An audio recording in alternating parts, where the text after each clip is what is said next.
लेकिन झारखंड मुक्ति मोर्चा में राज्य चलाने का, लोगों को विकास का, इस तरह का कोई विकास जैसे शब्द का वो शब्दकोश में ही नहीं है झारखंड मुक्ति मोर्चा के।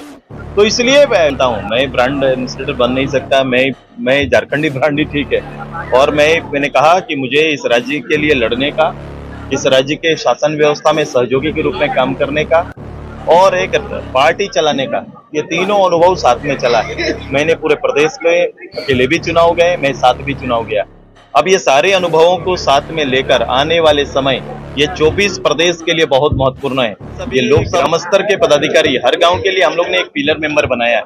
पिलर मेंबर सम्मेलन था और इस पिलर मेंबर सम्मेलन में सभी पदाधिकारियों को इस राज्य और देश के कंसेप्ट में जो हमारा एनडीए चुनाव लड़ेगा उसमें खुद को तैयार रहने और देश की उपलब्धियों को लेकर गांव के लोगों के साथ संवाद स्थापित करने का आग्रह किया और ऐतिहासिक जीत की ओर इस राज्य के सभी, खासकर आज चूंकि गिरिडीह में है तो गिरिडीह से लेकर राज्य के सभी हमारे लोकसभा में एक बड़ी जीत की तैयारी करनी है। जो गारंटी प्रोग्राम है उस गारंटी प्रोग्राम को मजबूती देना है। अभी ईडी की सर्विस चल रही है, तो क्या वो बढ़ाने की कोशिश करेगा आपके विरोध में या कुछ का फायदा आपको मिलेगा?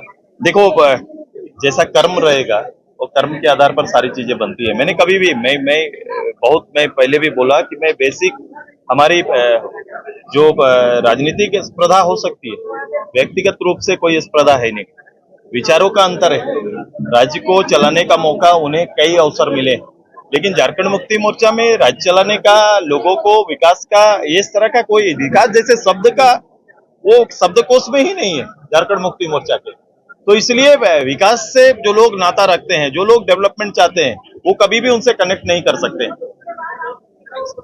मोदी ने ग्रुप का हिस्सा डाला है, सीए लागू किया है, इसका फायदा कितना दिखेगा? नहीं, ये उन लोगों के लिए है जो पड़ोसी राज्यों में, जो हमारा चूंकि भारत का तब तो एक बड़ा क्षेत्र था भारत का, जो जब अलग हुए, अलग होने के बाद हमारे कुछ लोग वहां छूट गए और वो उस देश के अल्पसंख्यक रूप में है और कहीं ना कहीं उन्हें उससे अल्पसंख्यक होने का और धार्मिक अंतर होने का कहीं ना कहीं नुकसान काफी होता है, क्षतियां काफी हो रही है, उनके साथ अत्याचार काफी हो रहा है। तो ऐसे लोगों ने भारत सरकार से अपील की थी उन्हें पुनर्वास की व्यवस्था का, तो भारत सरकार ने निर्णय लिया है, एक अच्छी पहल है।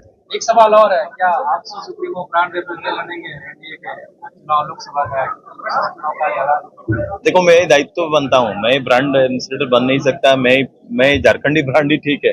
और मैंने कहा कि मुझे इस राज्य के लिए लड़ने का, इस राज्य के शासन व्यवस्था में सहयोगी के रूप में काम करने का और एक पार्टी चलाने का, ये तीनों अनुभव साथ में चला है। मैंने पूरे प्रदेश में अकेले भी चुनाव गए, मैं साथ भी चुनाव गया। अब ये सारे अनुभवों को साथ में लेकर आने वाले समय ये 24 प्रदेश के लिए बहुत महत्वपूर्ण है। ये लोकसभा और उसके बाद तुरंत से हमारा विधानसभा। तो ये दोनों के लिए पार्टी तैयार है और पार्टी के लोगों को गांव-गांव तक जगाने की तैयारी चल रही है और उनसे कनेक्ट करेंगे और एक अच्छी व्यवस्था, एक सपनों का झारखंड, जिस उद्देश्य से इस राज्य का लड़ाई हुआ, जो उद्देश्य से इस राज्य को आगे ले जाने के जो सपने भी गढ़े गए हैं, जिसने भी देखा है, बिल्कुल उसे साकार करने की तैयारी करेंगे।